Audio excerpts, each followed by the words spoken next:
We're speaking to you now from the IDLS offices in Lancaster, England. My name is Luke Butcher. I am one of the product development team here at IDLS, which stands for International Dyslexia Learning Solutions. We generate and develop content and programs to help with a variety of SEND, if you haven't already heard of us. Those accommodate but are not limited to dyslexia, dyscalculia, well-being. We do some multiplication table checkers, as well as a variety of other adjunct products. And I'm very grateful to have been asked here today to talk a little bit about a kind of general overview of how we view dyslexia, dyscalculia, and as my less than pithily titled presentation says, a little bit of everything in between. This is not going to be, I realise I'm preaching to the choir a little bit here, this is going to be very much on the edge of a more holistic overview of how we see screening, certain implications to do with a holistic overview there, and finally a few little tips that we've picked up here from research that has been conducted that you might find helpful. So jumping straight in, we're going to move on to just a general overview of this. I've managed to boil down pretty much the entire presentation into 3 sections. These are the most important takeaways to me, so if you get bored after this section, you could just switch off and you've pretty much learned everything. Understanding the whole child. Sounds fairly simple, sounds fairly obvious. What it means is that every child's screener results, every child's exam score is only as relevant as the context that it is viewed in. If the teacher knows that that child has a particularly unstable home life and on that day there had been an incident, that is obviously going to impact on their mental well-being, their resilience, their working memory. They're going to be stressed. They are going to be less able to perform, to retain, and to calculate, especially in the case of mathematics and anxiety thereof. Every screener, every exam should only be viewed, as I say, through the lens of that child. Teachers spend the majority of their time with the pupils. They will understand what is going on, to at least a limited extent, in that child's life, in that child's head. So when a screener result comes back with a negative, it should always be viewed through the lens of, but what is the wider situation? Yes, it may also be indicative of an SEND presentation, but as I say, it's all intertwined. Everything is connected, which moves me neatly on to my second point: that labels aren't permanent. There is no such thing as too many interventions. If we're ensuring excellence in our pupils, then surely the more refined skills that we identify in them and instill and cultivate to help them flourish, then the better academians they will become, the more confident they will feel. So if we do suspect that a child is dyslexic, and we do provide them with additional guidance and interventions to help raise up those elements that they are struggling with, but they're not dyslexic, then where's the problem? Sure, there is a wider discussion to be had about the allocation of resources, especially when in schools generally across the world it could be a little bit more plentiful, but that child is still going to have benefited from that intervention. No harm will have been done. The wider argument of removing the stigma around things like dyslexia, dyscalculia, poor mental health, much bigger conversation than I'm going to address here, but that child, that learner, will have benefited from that intervention. So a temporary label, or even a long-term label, is not inherently a bad thing. Finally, everything is relative. Every form of SEND exists on a spectrum. We call it ASD for a reason. Dyslexia exists on the spectrum. Dyscalculia exists on the spectrum. Dyspraxia exists on the spectrum. I don't recommend trying to say that 5 times quickly. What you will get is presentations on a non-linear scale. It is inaccurate to view spectrum type difficulties as a straight line from neurotypical to neurodivergent.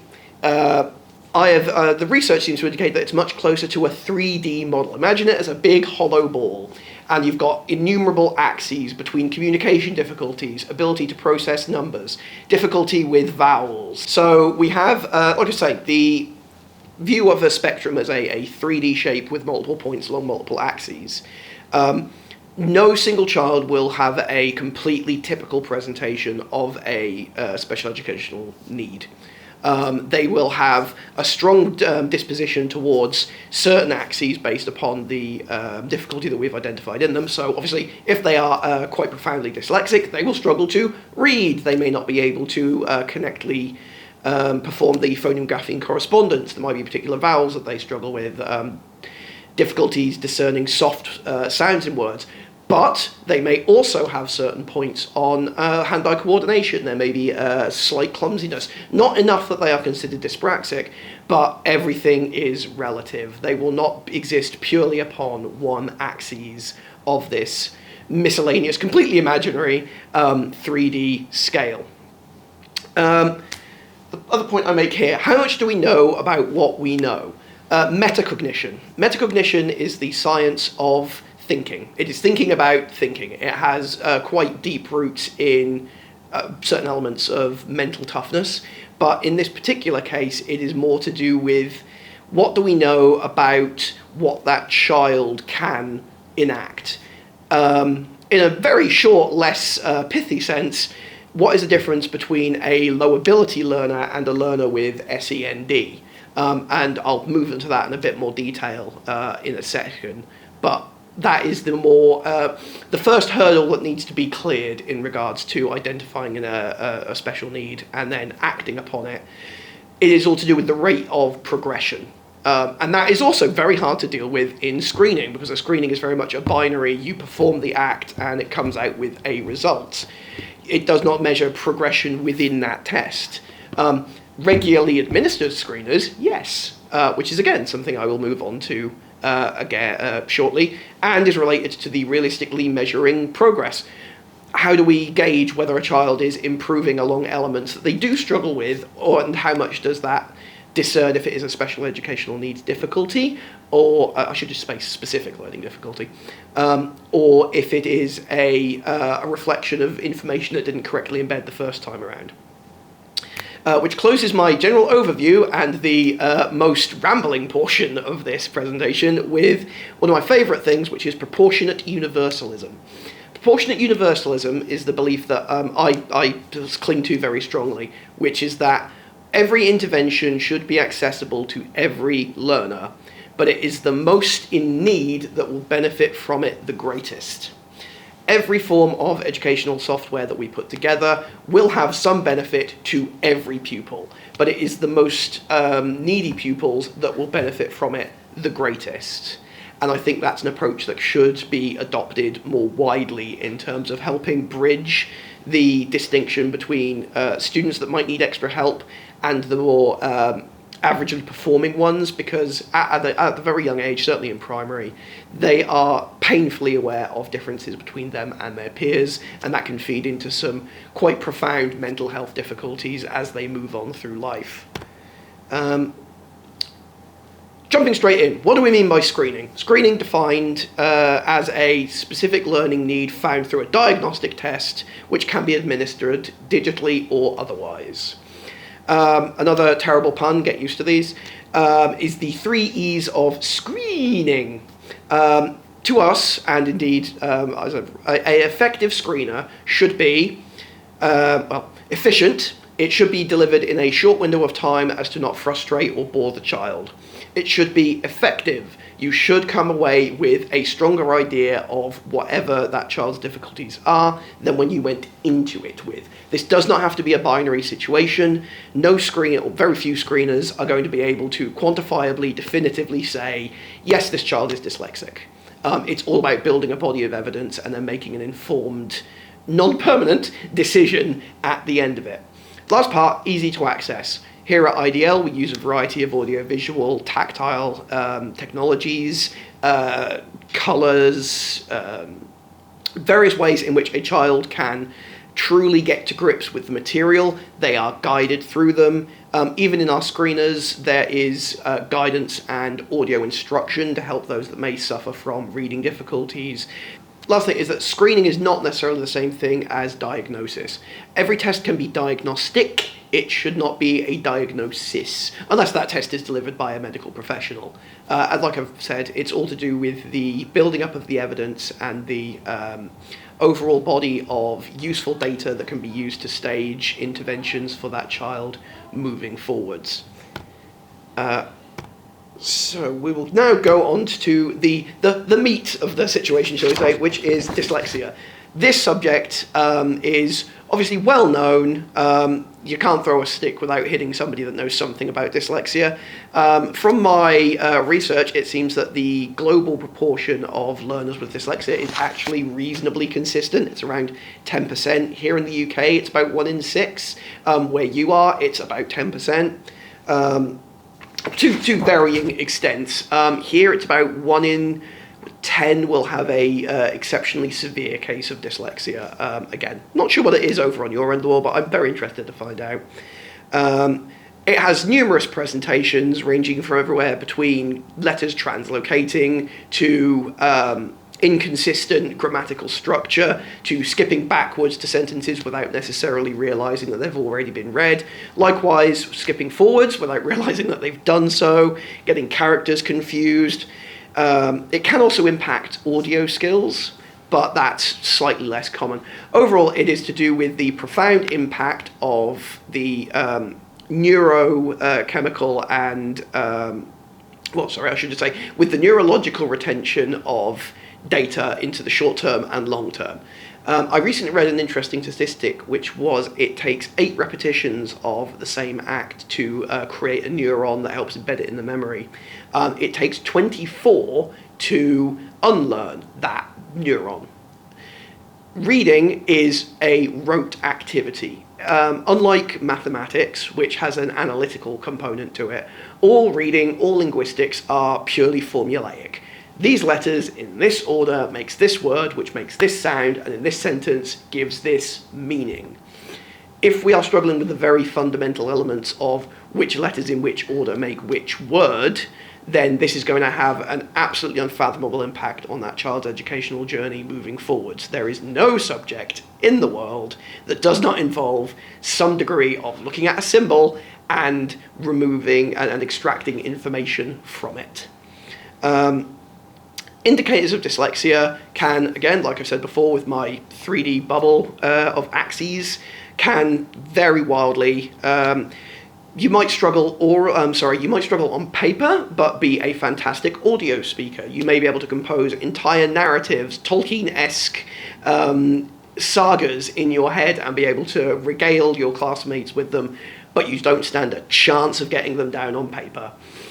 Even with typing, they can struggle with just viewing the letters on a black font on white background. Again, something we have considerable experience with here at IDLS. The role of coloured films is actually more to do with reducing Mears-Erlen syndrome, which is more commonly referred to as visual stress. It does have an impact on dyslexic readers, but that impact is greater on those that also suffer from visual stress rather than just, we'll say, homegrown, pure strain dyslexia. Other dyslexic learners may be able to express themselves more effectively through art and drawing. Some learners with dyslexia are also very gesticulatory. I'm very aware that I do a lot with my hands. I myself am not dyslexic. And these are things that are difficult to test for in a screening environment. We do not have an ability to show a number of factors that we use to chart for the presence of dyslexia in learners. Screeners can take a variety of forms, ranging from your very analog, handwritten tests printed out. You've got your staple in the top left corner, and they'll go through and they will read from passages and try to pick out the useful information, as well as numerous spelling tests, which do remain a gold standard in testing for dyslexic type tendencies.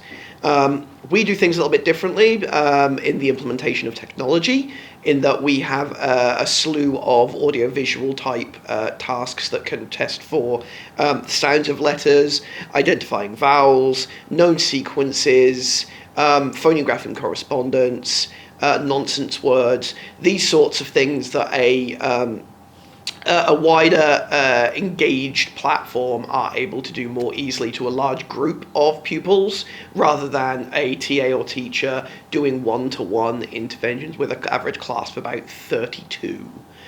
So there is that. It also provides more granular results in regards to elements that they have struggled with, and can, with the advent of various new charting technologies, be able to recognize patterns. But again, very little is going to be better than that teacher's knowledge of a student, and not just what they have struggled with on that screen or on that particular day, but what they habitually struggle with in terms of their sound discrimination or their handwriting. Are they misspelling the same word in different ways throughout the same piece of writing? That to me has kind of become one of my big red flags of dyslexic tendencies. It's to do with that self-awareness, that metacognition, like I said before, that they are misspelling the same word in different ways in the same piece of writing and not necessarily picking up on it. One of the earliest indicators of actual dyslexic type difficulties is recognizing letters, as well as naming objects. Unfortunately, this can also be the sign of other specific learning difficulties, which is why a wide variety, a toolbox, if you will, of screeners and diagnostic type tests are preferable to just one single, all-encompassing platform. Which neatly moves me on to the difficulties of screening for dyslexic type difficulties. So, like I've said here, not all of these are clear indicators. There's that statistic I mentioned earlier. Learners with dyslexia read 5% faster with colour modification than without. That impact is greater for those with Mears-Erland syndrome or visual stress. So, issues with recognising dyslexia. Subjective neurological experience. What that means is a child who is dyslexic will not necessarily know they are dyslexic straight out of the gate. We do not know what takes place in the heads of other people. Perhaps that's the best. What that does mean is that a child who has always struggled with certain words may not realise there is anything wrong with that. They may perceive certain configurations of text, certain grammatical nuances in a different way, and unless they're actually reading that aloud, there is no way that a teacher, tutor, TA is going to be able to know that that child is struggling until the impact on their learning journey becomes apparent. Visual stress. Visual stress, as I've said before, is connected to dyslexia, but are separate conditions. Visual stress has a slew of physiological symptoms, headaches, hallucinations, general discomfort, and the movement of letters and words around the page, some of which do sound like dyslexic type descriptions, but they are different portions of the neurology of a learner. And finally, like I keep referring to, levels of ability. How do we chart between what is a dyslexic difficulty and what is a child who hasn't quite gotten the hang of their ABCs yet? Subjective experience, as I've said. A couple of examples here. Try to describe a colour without using its name. We can't. Use a shape, pick anything. Obviously there I used a square. How would one describe a triangle? It's got three corners, it's got three sides, then you're basically phrasing a maths puzzle. It's to do with that relative knowledge. What that means is that a child is going to struggle to get across their own life experiences in a way that is useful and perhaps in some cases concise to people that can actively help them, because they might not realise that something is amiss. Here we go, visual stress. It's around 50% of dyslexic learners have some degree of visual stress. 40% of dyslexic children show a tendency towards visual stress, 23 of those without. There is also a little Easter egg on there somewhere, right at the bottom, which says if you can read this, you probably don't have visual stress. That is to say that colours and font, our old friend Comic Sans, is a great benefit to learners with visual stress and dyslexia. Typography is very much the silver bullet of digital learning with dyslexic type difficulties. Something to consider when you are producing worksheets or putting things up on the board. There are forms of font that are more accessible than others. And lastly for this portion, levels of ability. Misspelling words obviously can and will happen. An attempt to distinguish between casual mistakes and those that are induced by a dyslexic type difficulty are really what the screeners are all about, as well as, he says, keep coming back to that holistic overview of the process in the child. The teachers that notice that this child is continuously misspelling the word cake, C-A-K or K-A-K, those are the ones that are more likely to be dyslexic than those that simply just can't grasp the word quiche, because it's a very silly word. So that pretty much does it for dyslexia. Dyscalculia. Dyscalculia is the more under-researched cousin of dyslexia. It is estimated that where we are at with dyscalculia now is where we were with dyslexia 20 years ago. One person that used the work of quite a lot of here, Judy Hornigold, who has liaised with us on a number of our numeracy type products, speaks at length to do with dyscalculia, numeracy, numerosity, cardinality, and the other factors that dyscalculia has an impact on. You may not have necessarily been familiar with dyscalculia, but the identification of numeracy anxiety or math anxiety, as I may interchangeably refer to it during this talk, is a massive hurdle for a great number of learners. Maths has been defined to have three main elements: abstraction, logic, and complexity. Abstraction, the ability to grasp vast quantities in a very kind of abstract way. A million, we don't think of a million ones, we can kind of, as neurotypical learners, have an idea of that is 1 million, that is another million. Together we have 2 millions. Logic, if I have 2 millions and I add another 2 millions, regardless of the fact they're millions, I logically know that 2 plus 2 is 4. So now I have 4 millions. Number bonds, logic.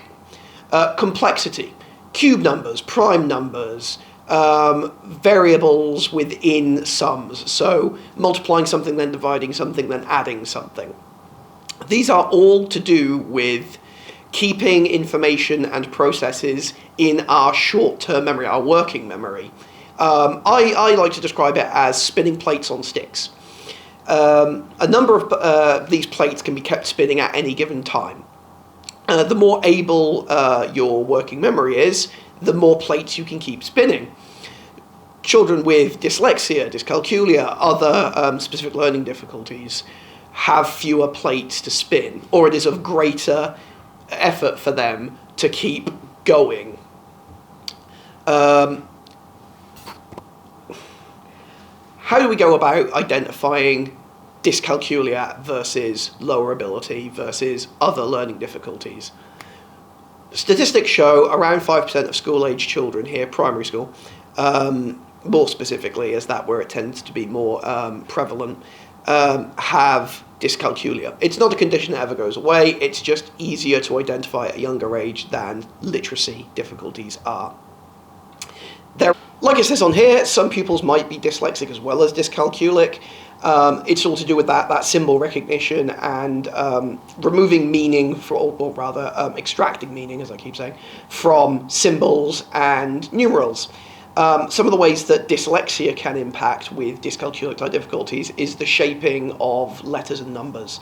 So a lowercase q might be mistaken for a 9 might be turned into a p, or a B, depending on where the tail ends up.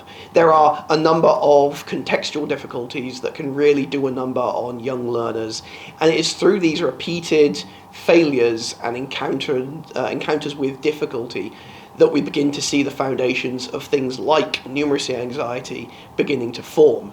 they will begin to develop avoidance tactics. They know they aren't good at numeracy. This is a massive difficulty for them. It begins to make them actively uncomfortable, indeed even anxious during numeracy lessons. They will act out. They're young children. This can also just be that they are young children and are bored, but it is knowing that student and building those relationships with your learners, specific learning difficulties or not, that helps you as educators pick out whether they are manifesting signs of dyscalculia or whether they just hate maths. How do you go about supporting and really intervening on specific elements of dyscalculia? 4 very broad sections here: recognition, abstraction, discrimination, and retention. So recognition covers things like sequential processing, which is working with working memory in several ways, indicators of instructions, following thereof, orders. They might just be struggling to actually enact or recall what it is you told them to do, rather than outright ignoring you. Numerosity, if they struggle to understand that one number can be larger than another, it can show that they have difficulty visualizing what we call cardinality. If they're still counting on fingers after, I think, age 8, then they are showing signs of dyscalculia, or at least lower ability than they should be operating at in terms of their working memory. Estimation. Part of fluency in maths means that they can visualize, at least contextually, distances, sums, amounts that don't necessarily have manipulatives in front of them.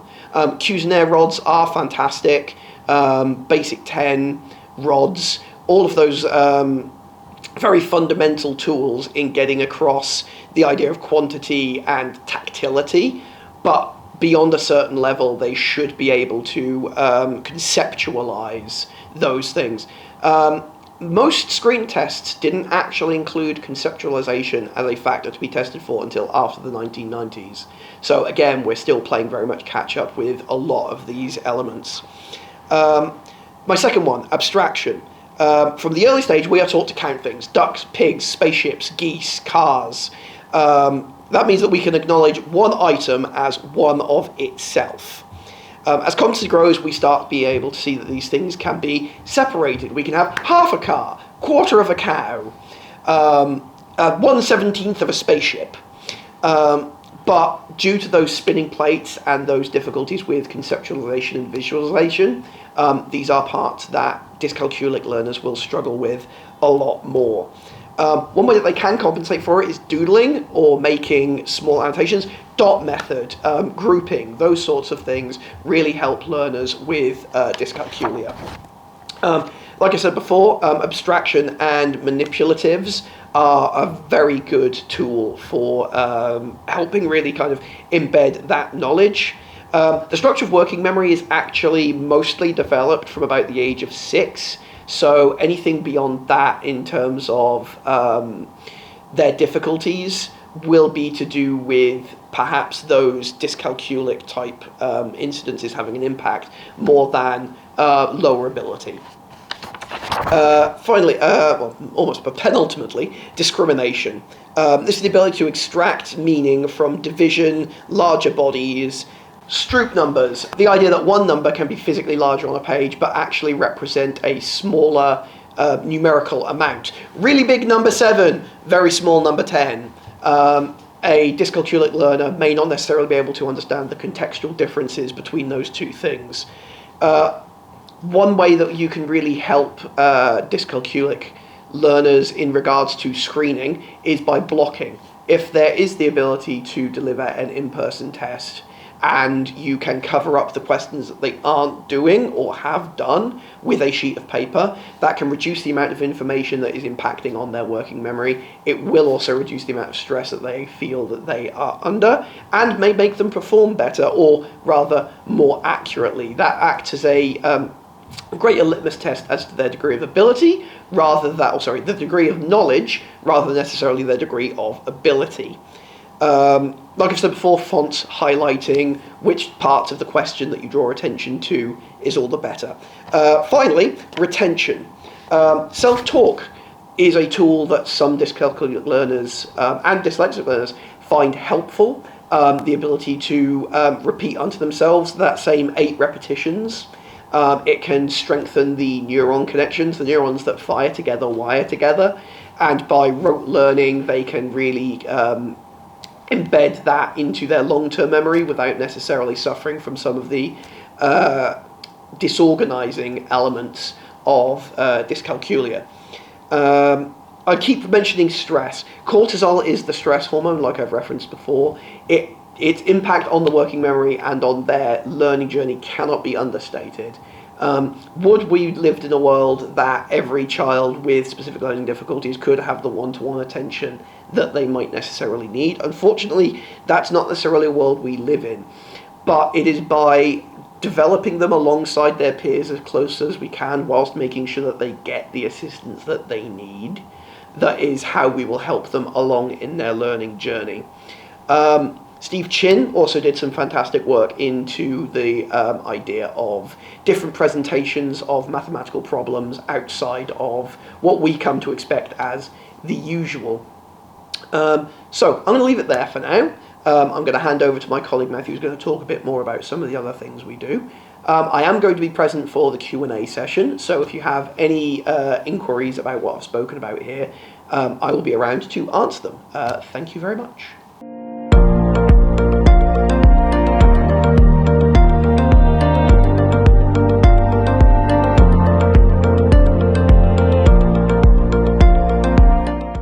Hi guys, my name is Matthew. Thank you very much for joining this part of the presentation as well. Just to let you know a little bit about myself, I am the International Interventions Advisor here at IDL. I work part of as the interventions team, so our job is to actually present you with the actual screeners, with the baseline assessments that we do as IDL, as well as of course the core of our business, which is the dyslexia and dyscalculia interventions themselves. So throughout the course of my presentation, just to carry on a little bit from Luke, what I will show you today is how our reporting tool works, how to actually conduct a screener with a pupil, as well as how to read the reports that come from them. I will show you a little bit of our dyslexia intervention, as well as our dyscalculia intervention, just to show you the differences between the two programs, how our sciences work.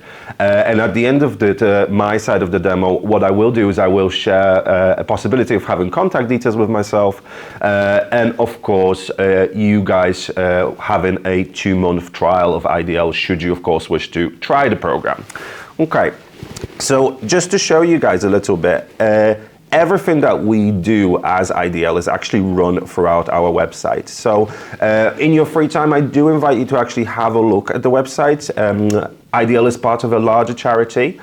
So our job is, of course, to create the correct solutions for you as teachers, so that you can give the pupils also the correct solution to get them to that correct ability level. Of course, you know, sometimes they do develop some anxieties when they've got, you know, certain traits of dyslexia, dyscalculia. So I am also happy to show you a little bit of our well-being program, which we've designed to sort of tackle those anxieties that are to do with a little bit of the home life and what gets transferred further into the school life. Okay. Everything is actually run via the IDL website. So yourself, as the teachers, SENCOs, anybody who essentially wants to use the program, including parents and tutors, as well as your pupils or your children, they will actually log in via the IDL website. If you would like to have a look about some quantifiable data from us, I do invite you to look at the research and case studies section here. You've got a little bit of a case study here run by Birmingham City Council. This will actually give you a little bit of an idea about our numeracy pilots and what the impact on skills are in regards to dyscalculia.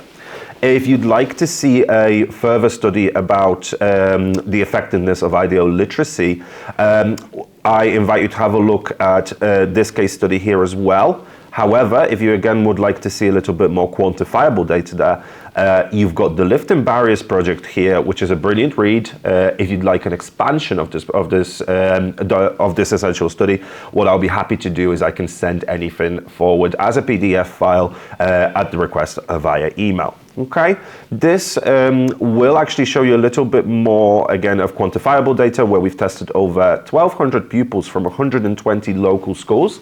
And this will show you essentially the effectiveness of our programs on these pupils.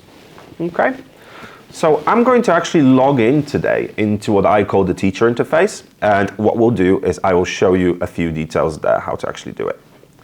So you will come to a simple login page here. So if you do choose to have a trial from me, you will receive a free trial. There is no obligation to purchase.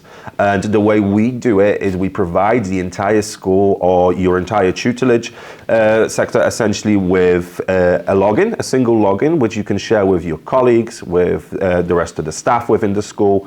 So everybody can use it. We give you full support, we give you full training, and it's a completely malleable program. So I will log into my Springfield account, which is my test account, and I will essentially show you how to set up a pupil as well as how to interpret the actual teacher account. And where we come to is this lovely screen with a teacher ribbon on your left-hand side.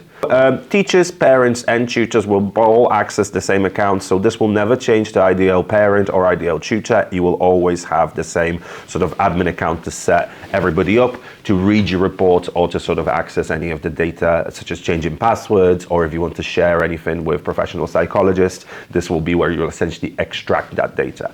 But anything a pupil or your child does will be essentially sent to this admin account side of things.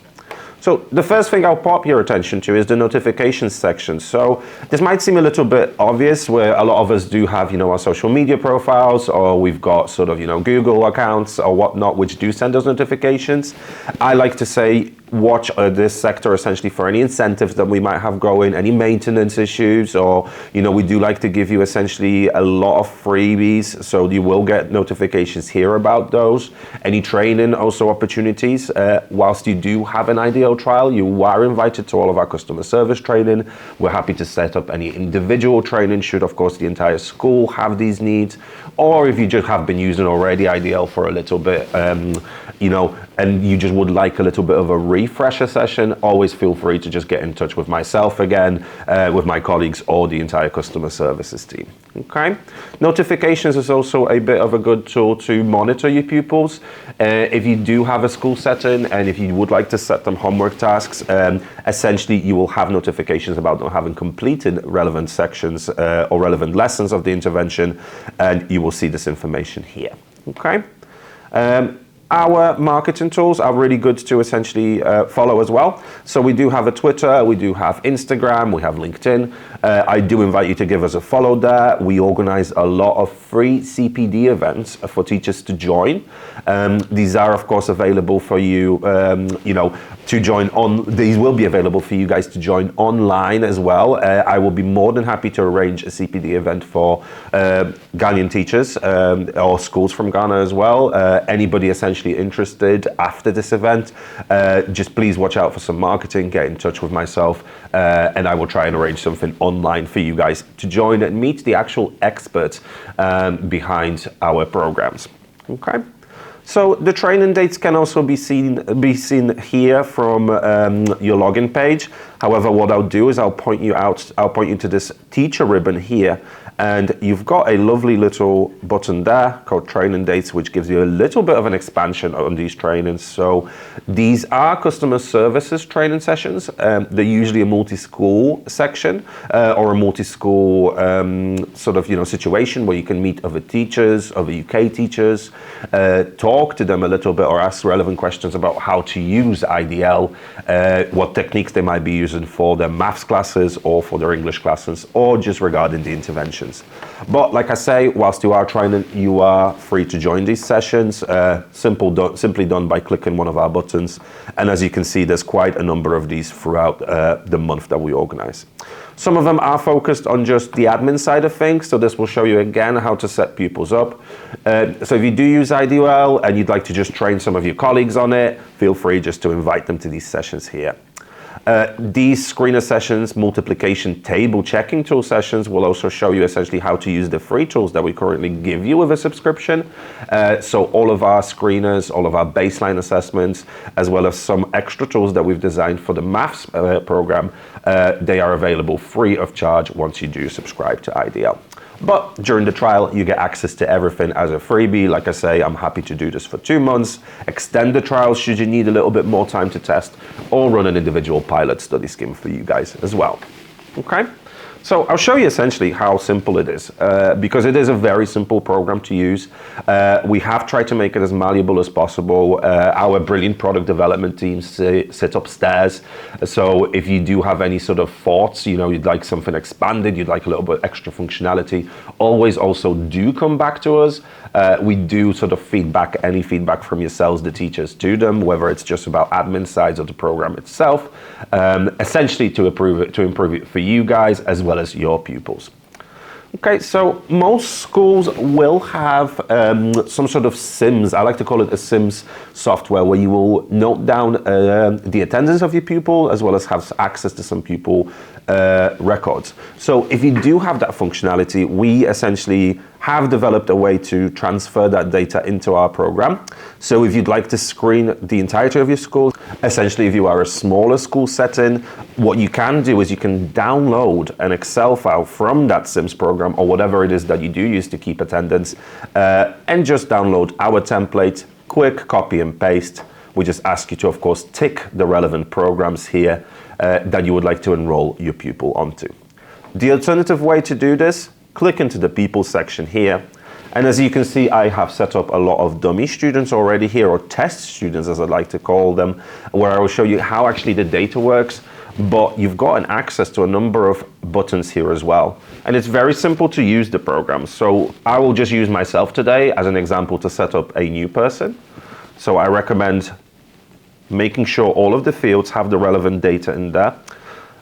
We give them a simple username, a simple, I want to say 123 password or password, purely because pupils sometimes forget, you know, so we would like to sort of like keep the password as easy as possible. We have no restrictions for them. They will be asked to reset those passwords to something, you know, more personal to themselves, but you as the teacher or the parent or the tutor have full control about editing this information should they forget it.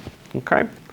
So the most important information in the setup is probably the date of birth, because our baseline assessments, and for this reason I'm going to make myself a little bit younger, but should we get this wrong, or I do ask you to pay attention to this during the setup process, purely because we want the program to measure the children correctly. So our baseline assessment test, what it does is it gives you the actual ability age of the tested child or the tested pupil versus their current age. So we want to make sure that that date of birth is correct, so the program can actually measure them properly. So the notes section, essentially, that is entirely for your eyes only. If you have, for example, a transfer pupil from your primary to your secondary setting, and he has or she has already been completing a lot of IDL or any other interventions regarding dyslexia, dyscalculia, you can pop these notes by yourself into this section, or you know, if they've already been screened using a different screener, the child essentially or the pupil will never be able to see this information unless you do show it to them.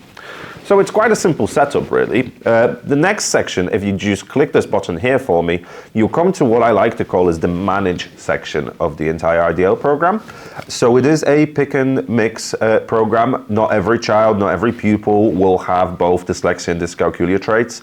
Not every pupil is going to need your MTC, so multiplication table checking tool, or the literacy screeners and the numeracy screeners. So what you will do is you will be able to switch either the entirety of the program on for the pupil, or just the relevant interventions or relevant tests that you would like to do. And what you're looking for is to have a blue button to know that everything is essentially switched on for them. So for today's session, what I will do is I will keep the entirety of the program on because we will touch upon every single section of it. I would like to point you to this progress button here, which I do advise schools, parents, and essentially anybody using the IDL program to keep this on for your pupils or your children. because they will be able to measure the progress that they are doing, go back to relevant lessons perhaps that they want to improve on. Our science shows that after 1 hour of use weekly, for example, you will see as much as after 26 hours of use, you will see as much as 11 to 12-month improvement in the child's ability from using the IDL intervention. So the progress button will be able to give them that ability to essentially go back to lessons and improve even more on it. We, as IDL, including our experts, what we do recommend, is using IDL for 1 hour a week. How you split that up is completely up to you. You can do 3 20-minute sessions, you can do 2 half-an-hour sessions. I like to say that you do know your children, you do know your pupils best, so try and look at their focus times. If they're most focused during the morning, if they may be focused just after lunch, or actually at the end of perhaps the school day because they're looking forward to going home, or they've just have come home, had their dinner, done their duties, so now it's a little bit of revision time. So even using it 10 minutes a day will give you sufficient feedback. And a sufficient impact in regards to the improvement of their ability. Okay, so I'm going to save these changes against myself as a pupil. And we're always looking for a bit of a green pop-up that gives you, of course, a confirmation that you've done something successfully. And as you can see, I am now part of the entire group of pupils here. Let's say we want to actually select some of these pupils. Well, this is an overall view of every single pupil here. But sometimes in your secondary or your bigger school settings, you might have as many as 100, 200 pupils. And we might want to actually group them into more relevant groups. So this can be done. And what you'll do is you'll click into this group sector here. And as you can see, I have already got 2 relevant test groups set up for Ms. Hoover, who might be a relevant class just to Ms. Hoover there, or Ms. Carper-Bell. You can do a screening group here. It's very simple to do. Create new group. You select the group name that you would like, give them a little bit of a description, and click the blue button there. Okay. So to group pupils, you can essentially just select a little tick, put a little tick next to them, and you can add them to the relevant group or create them also from this screen. So if I was to choose Ms. Hoover's, the 3 pupils that I just selected here will be grouped to that area there. Okay. So, very simple to use, as you can see. This is sort of the admin side of things done. What we'll do next is we will move on to giving a pupil or assigning a pupil a screening test, which will be the first thing that you will normally do with your pupils. So our screeners, or I like to sometimes call them our diagnostic assessment tool, will actually show you whether a relevant pupil has any traits of dyslexia or dyscalculia. So this will be the first stage that you will do with your pupils, your children or your tutees, if you do suspect or you do see them struggling in English classes or in maths classes. So we want to make sure it's not just maths or English anxiety that we're looking at here. Everybody doesn't like testing. Well, perhaps some people do, but most people don't like the test environment. What we're looking for to do there is just to see if they are just only perhaps a little bit of an anxious tester, or of course if there are actual traits of dyslexia. Just before I move on to assigning a screener to a pupil, if you would like to review the actual screener content, you've got this drop-down arrow here against the content button from your teacher interface. You can drop this down, and you can actually click into the screeners here. So what you'll be able to see here if you click into the relevant sections is how we actually test each pupil and what we actually test each pupil under. So the dyslexia questions range from names of letters, sounds of letters, all the way through to simple spelling, as well as alphabetical order or sound blended. So if you just like to preview these sections, you can do so. You can have a little bit of a read about what we are testing for here, as well as just simply press start. And then at the press of a mouse button again, you will be able to see the actual dyslexia screening test here with a mock pupil doing the test for you. What I recommend, however, doing is actually sitting down your pupil, your child or your tutee on the actual screener test, because you will start gathering the correct data straight away, as well as be able to see their engagement into the test. So these tests are normally done once per year. You can do them on a bi-yearly basis as well, if you would just like to see whether the child, of course, is improving from the actual interventions that you've been conducting with them. But using our baseline assessment tests, what I will do is I'll show you how to measure that child's ability as well as measure their improvement. Okay? Same situation goes for dyscalculia. We measure from reaction time through to sequencing, through to visual, as well as visual pattern memory. And you can see, oh, forgive me, that came back as a bit of a bad view. but you can see by, again, clicking a button, a bit of a preview of the program. Okay, so this is how to view the screener content. What we now want to do is we now want to click back into people, and I'll show you, using myself again as an example, how to assign a test against a pupil. So what I did is I found Matthew, I clicked onto him again, and now I can see a bit of a summary page for him. So we've got all the information that we set up for him. We know according to his date of birth, he is in year 5. So we know that he has been set up correctly. This area you can use to edit any of the information, so such as the passwords, for example. If he was to forget the password for any reason, you can simply press edit, retype this again, save, and this information is now there. We've got our green pop-up, so we know we've done it correctly. If your school does have the facility to use tablets, you can download QR codes, and we're using the actual camera on the tablet. What the child will be able to do is directly jump to the IDL website and actually log in. Okay, so we've got a summary page. Currently, there is no data against Matthew, whether that is for his well-being, for his literacy interventions, or his screeners, because he has actually not done anything yet. So we need to do that first stage for him. And as you can see, we can't actually schedule any tests other than the screeners, because as I mentioned priorly, this is the first stage that you want to do with a pupil. Okay, so let's schedule these tests for him. Okay, very simple to do. You click on the button, I will select today's date, assign, and you're looking for literacy test screener scheduled. Okay, numeracy done the exact same way, assign test. And you only need to do this once. Okay, so next time your pupil logs into their side of the interface, what they will be asked to do as the first point of protocol is the screener test. Okay, so let's say you want to edit those tests because your pupil hasn't shown up, they have been ill, there's a family emergency. What you will do is you will click into the screener and you're looking for this edit scheduled test button. This works exactly the same for your numeracy screener, edit scheduled test button. Okay, you can use this section as well to message the pupil. We'll go, hi Matthew, just to show you how this actually works.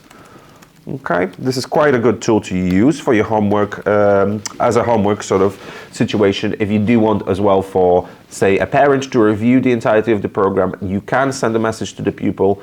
We essentially don't give them the facility to message you back, purely because we appreciate that your outlooks, your emails are already full, quite busy, so we don't want them to essentially do anything. Okay. You can see the message has been unread, so you can monitor this section. If you've got a message that you just want to delete, you can also do so. Okay, so we're now going to jump back into the website. Okay, and from here, I'm going to log in quickly as Matthew, just to show you what happens when he accesses IDL and what the screener how to access the screener as him. Okay, so this is actually the pupil side of the interface of the program, how I show. So every single pupil that will log in to the IDL program will see exactly the same screen that I see here. So the first thing you want to encourage them to do is to do their screeners. And whether they have numeracy or literacy sort of problems, you will know this best. As you can see, we've got the messages section here where I can see my message. This will now appear on your side. Forgive me, I'm just going to refresh it. As read, it shows that you will essentially see that he has been seen by hovering over it, or you can see that the cross from it has disappeared. So Matthew has actually sent the message. You've now got confirmation that he will be doing that screener for you. Okay, so to access this screener is very simple. For numeracy, you will press play, and your pupil will essentially jump into their first task. You want to give them about 30 to 40 minutes to complete this, 40 minutes including setup. So what I recommend for teachers to do is to give themselves a full hour, explain a little bit what they will be doing, so just to take away that anxiety as well, or you can do a full 2-hour session if you want to run both screeners at the same time. Once they've clicked into the literacy screener as well, like similar to numeracy screener, they just jump straight onto question 1. If you are screening literacy pupils, what you might want to do, and my colleague Luke touched upon this in his presentation, is the Mears-Eileen syndrome. So this is where visual stress is a big factor for pupils, or for anybody essentially suffering with dyslexia, where white backgrounds and black text on a white background doesn't necessarily work for them. So our product development team, what they have done for you is they have developed this colors button here, which gives them a little bit of independence in setting that up. So this is a tool that we've developed to accommodate for that syndrome or for the visual stress factor. So what your pupils can do is they can select just a color that's a little bit more relevant to them, that will help them read the text a little bit better. So they can do this. This is completely editable for them. If they're spending too long on it, or they would just like to go back to the first color scheme, they can press this default button here, and it goes back to the original colors we have set up for them. But it is worth essentially doing this with them, purely because we want to make the exercise as fun as possible for them, as engaging as possible for them, and of course as comfortable for them. So if visual stress is a factor, this is quite a good tool to use with them as well. Okay? So I won't actually be showing you a physical screener, numeracy or literacy screener today. I do invite you to come to a trial with myself where you will have full access, like I say, for free. There is no obligation to purchase once the actual trial is over. However, it gives you a good chance to see the content of the screener, to actually test your child, your pupil, or your tutee. Okay? So, however, what I will do is I will jump back into the teacher interface, and using another pupil's example who already has completed a screener, I will talk about a little bit about the reports that we get from them and how to interpret and read them. Okay? So let's jump back into IDL here. And we're back to sort of our teacher interface, our parent interface, our tutor interface. So what you'll do is that you will now look for the progress button. So this is similar to the content button, has a bit of a drop down next to it. And you're looking for either screen dyslexia or the screen dyscalculia button, depending which reports you want to see. So let's jump into screen dyslexia. Okay? And as you can see, these are now my test pupils that have now all done the screening test. And you've got some information against all of them here. So you will see a similar screen once your pupils essentially complete their screening tests. So I'm going to take, let's take Bart Simpson as our example for today. So just to let you know what's going on this screen is we're looking for orange highlights against pupils who we have screened, and we want to make sure whether they actually do have those dyslexia traits. Okay, so what we're looking for here is to understand why Bart has actually been given an orange highlight here, which is the indicator that he has got some dyslexia traits here. Okay, as you can see, for example, in Millhouse or Terry McElberry, there's a few other auditory memories, the scores are lower.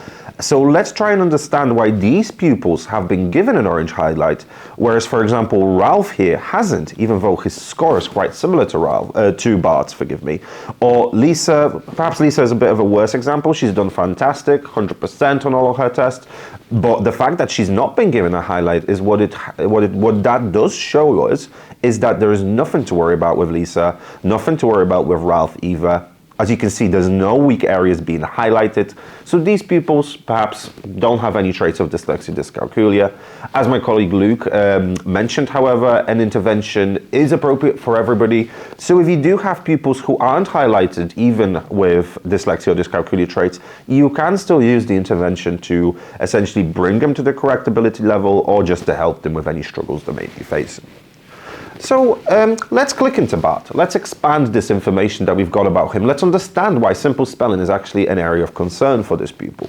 So to do that, we'll go into him. As you can see, we've come back into what I call the summary screen for a pupil. And under the literacy screener button, you can see that information expanded a little bit. So first of all, you can see a lovely spider diagram that we have designed for you here, which essentially gives you his scores against all those relevant test subjects that we have done for under the screener with him. So what you saw earlier under the content button is the areas that are essentially highlighted here for you. So the areas that we test for: visual discrimination, sounds of letters, through to sound discrimination 1 and 2, through to sound blend and simple spelling, all the way down to alphabetical order. So as you can see, he's actually done quite well. You're looking for this area here. He's completed the entire test, which is good, happy days, so he's done very well in the entire screening session. However, he's been given a 94% average here based on his score. Now, why is that? Although he's got 100 against all of these scores here, or of these areas here, he's got a 47% score against simple spelling. You can see specifically which incorrect answers he gave to which questions during the screening process. And as you can see, he struggled the most with spelling exercises, and there was quite a number of this. This is why he was given this 40% test, and he has been given a below average statement by the IDL program, which has then further highlighted his simple spelling as an issue, and there is perhaps a little bit of a need there for an intervention, especially for spelling lessons for Bart, so that he can get up to the correct level that he should be working at. Okay? Dyscalculia works in the exact same way, so once Bart completes his numeracy screener, you'll be able to click into his area there, numeracy screener there, or you can again view a section here which will give you an amalgamation of all your pupils, or a bit of a group view of all the pupils, again with the orange highlights your weak areas. The difference, of course, is that we are now on the Dyscalculia testing for relevant areas such as pattern memory, Stroop. Again, all of it can be expanded when you click into the relevant pupil, giving you the year that they are part of, that they've completed that test, 84%, which is your average, as well as the statements that we give to that pupil based on the test. So similar to dyslexia here with Bart, he has got some areas of concern for dyscalculia. We've got the orange highlight against him, which is pattern memory and Stroop have been recognized as two areas of concern. So we do know, thanks to this information, that Bart perhaps needs to be enrolled onto some sort of intervention for both literacy and numeracy. Okay? I will quickly click into a pupil that has no traits of dyslexia or dyscalculia, just to show you what the difference is. So again, no weak areas for Lisa. Let's click into her. We've got her wonderful scores of 100% against every single area. No below average questions, no all questions answered correctly. And we have a blue tick against Lisa here, which is telling us that she has literally no problems at all with dyslexia. Numeracy, oh, she's actually got, so I'm going to find a different pupil to show you for dyscalculia. And let's click into Sherry McElberry. And blue tick, even though she's got one answer wrong. But we've got a blue tick, 99% average, no below average recognized for Sherry here. Okay, so that kind of wraps us up in regards to interpretation of the actual pupil screening reports. What you can do is you can extract these reports. So to do that, you'll go back into your people section, you will click against Bart's name, and you've got this button here that has now been highlighted called With Selected. So we've got a little bit of extra tools here now. By pressing this little drop-down button or drop-down arrow right next to Bart, what we can now do is we can download a pupil progress report. So let's say you want to actually extract all of his screener information because you are inviting mum and dad to come along to, say, a review meeting, parents' evening. You just want to kind of show them this pupil has been doing really well, or the fact that you have actually screened them. And you click simple create report, which generates the report in a PDF format for you, which can be saved onto your computers as well as later, of course, printed out. Okay. As you can see, we get a bit of a summary page for the pupil. So you get to see the entirety of his literacy information, how well he scored on his screener, as well as you get the actual spider diagram extracted, which you can see here with the relevant scores against him. So this is quite useful information for parents' evening. This is quite useful information that you can extract per pupil. If you want to see, for example, a professional diagnostic, just do a bit of a review session with them as well, or just access any number of the intervention information that they have also done. Okay, so what I'll now move on to is actually showing you how a baseline assessment works. So we've tested Bart, we've tested Matthew, we know they've got some traits of dyslexia, we know they've got some traits of dyscalculia.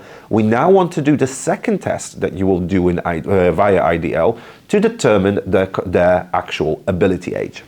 So I'm going to start with dyslexia again.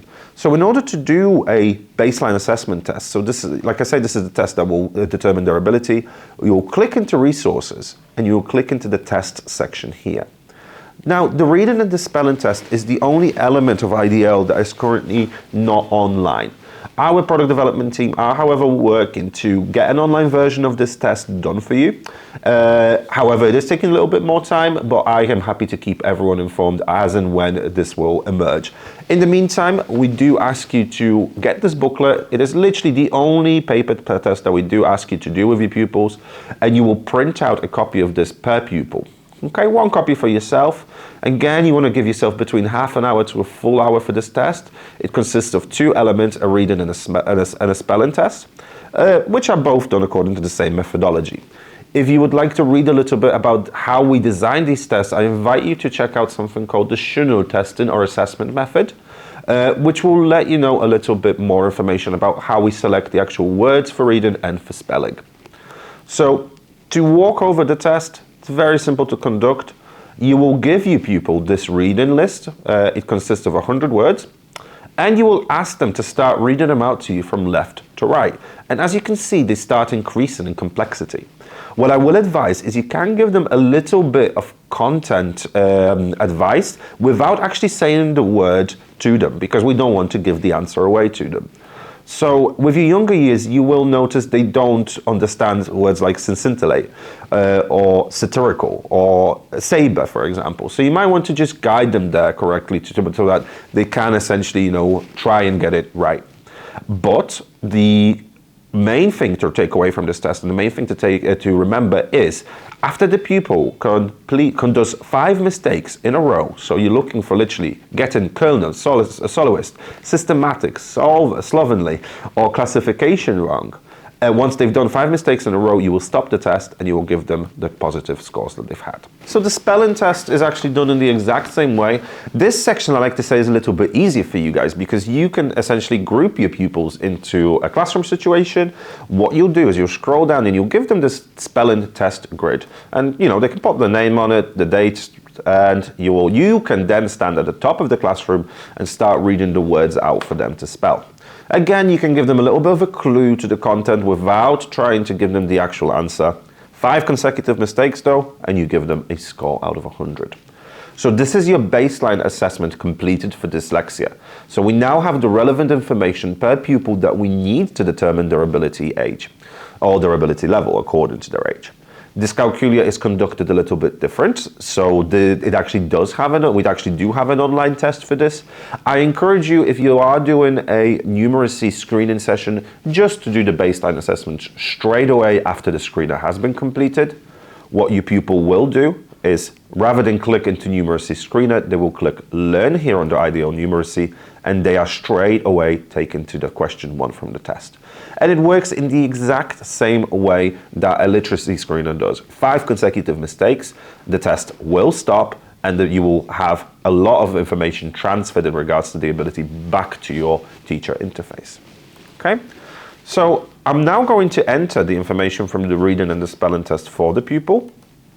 And let's go into, for example, Matthew, because we're now going to start to build the relevant information we need for essentially putting him on the correct space, in the correct place of his intervention. So we're going to enter the results here. For the sake of today, I'm going to pretend he scored 15 on each test, and we can save this data here. Okay, so at IDL, we like to say you cannot go backwards with it. You can only go forwards once you have essentially started the interventions. So what does this mean? We now know, thanks to that baseline assessment test, that Matthew is 10 years of age. However, his reading age is a little bit below because he is coming out as 7 years old, reading at a 7-year-old's level, and he's also spelling at a 6-year-old level. Well, almost 7-year-olds. Based on this information, the program has automatically decided that based on his ability, he needs to actually start in Module F, Lesson 25. So this is what I mean by he cannot go backwards with IDL. He will never be asked to complete Module A, B, C, D, or E, purely because those modules are too low ability for him. So according to this, he needs to start on Lesson 25, which will be the correct starting point for him for his essential needs. Okay, we have now started to build some data, so we now can see the actual reading age that he's of, as well as the spelling age. So what I recommend to schools, teachers, and parents to do is to complete 3 placement tests throughout the course of the year, which will give you a good measure of improvement or decrease in ability, which tends not to happen. Like I said at the beginning of our presentation, about 26 hours of use constitutes to about 11 to 12 months improvement from using the program. So I'll show you how this actually looks. Again, taking Bart Simpson as our example today. We'll click into literacy, and as you can see, his literacy section is a little bit more rich in information because he has already completed 3 full modules, 164 lessons out of the full amount that he's been given. When we tested Bart with our baseline assessment, he was 11 years old. He was reading below his age level because he was reading at an 8 years old level and spelling at a 7-year-old level. We can see this information was transferred here as well. However, when we retested him 6 months later and then a further 4 months later, we've got a full timeline of improvement against him here. We can see every single ability, we can see every single activity or lesson that he has completed on the intervention program, as well as enter a full and detailed report to see exactly how he is performing according to the lessons that we have given him to complete. Okay? These lessons are divided into spelling. You can filter them here, so you can, if you would like to do a few more focus sessions, especially if you're seeing more 1-star results here for those completed activities, you can do a specific spelling lesson with the pupil during your English class just to try and get them a little bit further up in that ability.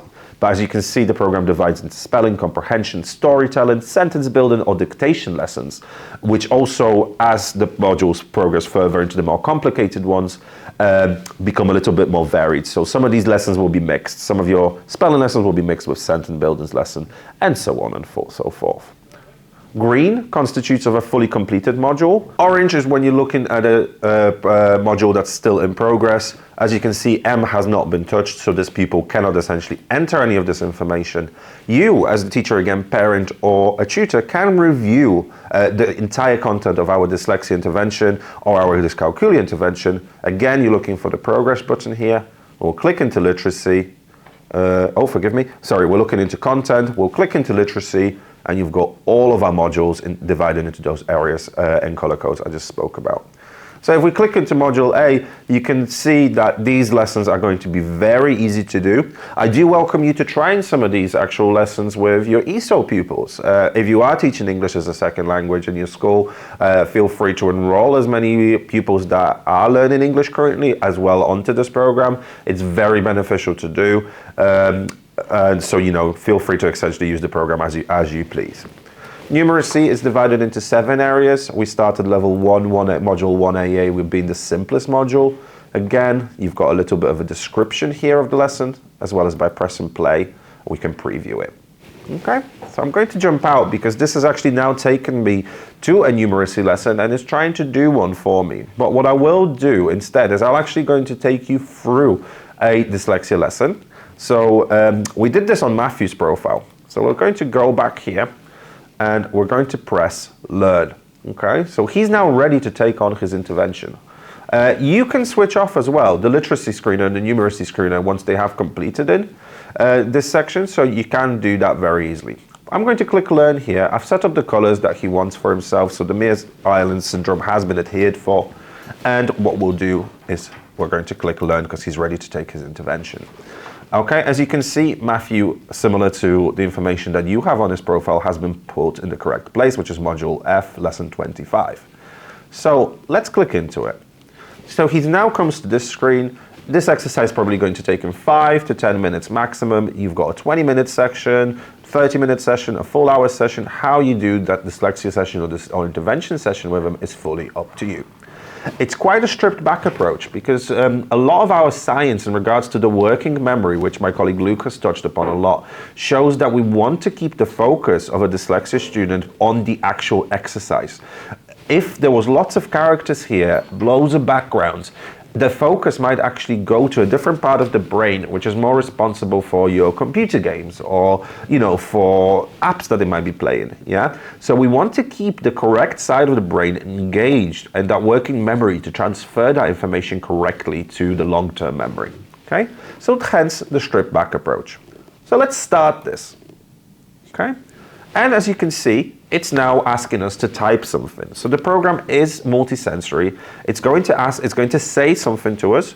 It's actually going to, ask us to spell something. This specific lesson is a spelling and sentence lesson. So I will be expected to type. And as you can see, my overlay text is starting to appear. So you can essentially ask your pupils to test this quickly. And if I pressed space, you can hear the word my. So this is the actual sound repetition for them. So we're trying to get that memory going. We are typing. So again, this is the multisensory approach, as well as we can see that something is happening to us. Let's say I was to put a small m. Spell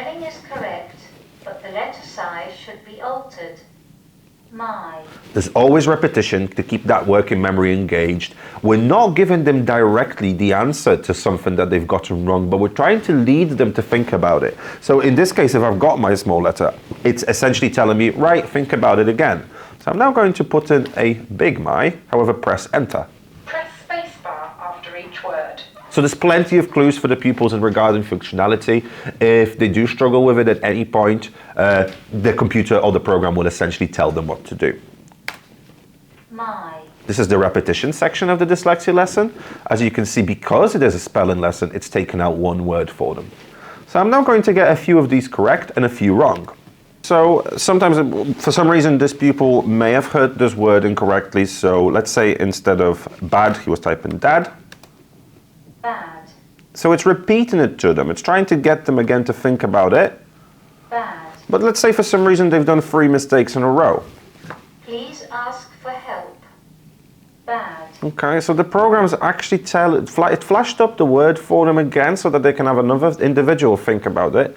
Or in this spot, if you guys do have the facility and you do have teaching assistants present during the session, the child can put the hand up, you can walk over and help them a little bit. Or we have developed a virtual assistant for them as well. So I'll just show you what happens when they do switch this on. Okay, it's bringing up this lovely color-coded keyboard for them, which gives them essentially a little bit of an idea, again, a bit of a clue in regards to what to do. So, as you can see, it's highlighting the correct letter for them to select, and the next letter, and the next letter, as well as telling them what to do. Bad. But notice it's not let them move on. It's actually asking them to repeat the word again. Why is this important? We don't want them to use this assistant as a bit of a cheating tool. Enter the lesson and start doing essentially all of those words with the assistant on. Until they switch this off and bring down the color-coded keyboard, it will not allow them to progress. So I'm going to now do this individually. Cut. And as you can see, the next word has now been presented to me. Cut. So I'm going to finish the lesson. And I'll show you what happens, what happens when the lesson finishes. He dabs, dabs, it, full stop, full stop. That was fantastic. Now can you read back what you've just typed? So we're all about positive recognition. We do like to give them definitely a big hands up if they've just completed the lesson. So they will always be praised for doing it, and they will be given another sort of tool to help that working memory again transfer the information they've just learned to that long-term memory, because we're all about retainment of information. So this is why they've got now the possibility to record themselves quickly. I'll just show you how this works. Our science essentially does show that anybody who does record themselves, then listen to the recording back in their own voice, they're more likely to retain that information. My dad has a bad cut and he dabs it.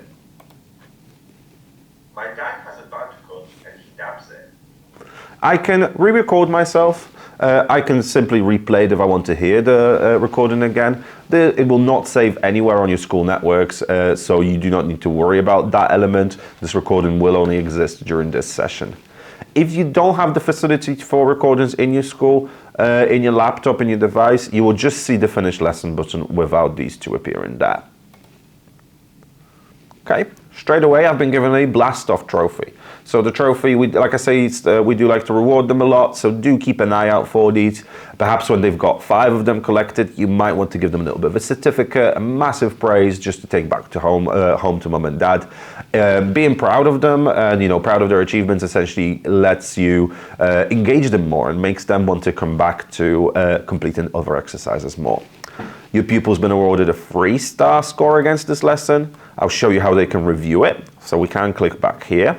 We can go back into the progress button here, and your pupil will be able to see that 3-star score there. So again, like I mentioned previously when we were setting pupils up, this is quite a good tool to use as a homework session. So you can ask the pupil to essentially redo this lesson. All they'll do is they'll click into it, click play, they can see how long it took them, so they can just strive to achieve those 5 stars. Okay, again, quite a good tool to use for recognition of their ability. We'll click back into here. and we'll press onto the achievements. So if I wanted to see every single trophy I ever collected or during my intervention program, I can filter these by literacy. Some pupils will have multiple of those. So if, say, a pupil's already corrected 5 for literacy, 5 for numeracy, you might want to give them a little bit of a certificate, which we've also designed for you. So I'll show you how to access these. Okay? Just before I do move back to the teacher interface, I'm going to actually go over a quick Dyscalculia lesson because these are a little bit different. So we're just going to complete a couple of these very quickly. So we've completed, again for Dyscalculia, our screener test, our baseline assessment test, so we now know the correct place again where to start. So similarly to my dyslexia program, I can now click Start Lessons, and because I scored exceptionally low on that Dyscalculia test, the program has determined that 1A and Lesson 1 is the correct place for me to start. So I'm going to again show you a little bit of a difference between the Dyslexia Dyscalculia program. Okay, so again, very simple to access. And as you can see, this one's quite more rich. So we've got a lot of we've got characters, we've got backgrounds, we've got some more functionality. We can see the stars here. Basically, people with dyscalculia traits are not the same as anybody with dyslexia traits. They don't have the same focus problems. So this is a little bit more of a fun activity, especially for your younger years. And I will point something out as well. The dyslexia program is aimed at anybody between the ages of 4 to 16. However, for dyscalculia, the program is currently designed to go up to the ages of 14. Okay, so I'm going to click Start. Drag 4 apples and place them on the tree. Again, it's a multi-sensory approach. So we're having the exercise read out to us, we can read it as well as we're listening to it and completing an action. I'm ready whenever I am. There is essentially no time constraint. And I can drag the 4 apples. Let's say I'm a little bit unsure whether this is the correct answer. I can re-listen to the exercise. Drag 4 apples and place them on the tree. I'm ready. I can reset the apples because I now know there needs to be 4. Or in my more complex exercises, I can sacrifice a star to try and help lead me to the correct answer. I'm not going to do any of that today, purely because we want to achieve the 5-star score. How many apples are on the tree? Okay, I will point out, and this works the same for dyslexia, for every mistake that a pupil does during the intervention lesson, a star score gets taken away. That's great. Again, positive affirmations, we've got 5 stars here, so we can see this lesson has been done very well. We might want to reward our pupil again. Okay?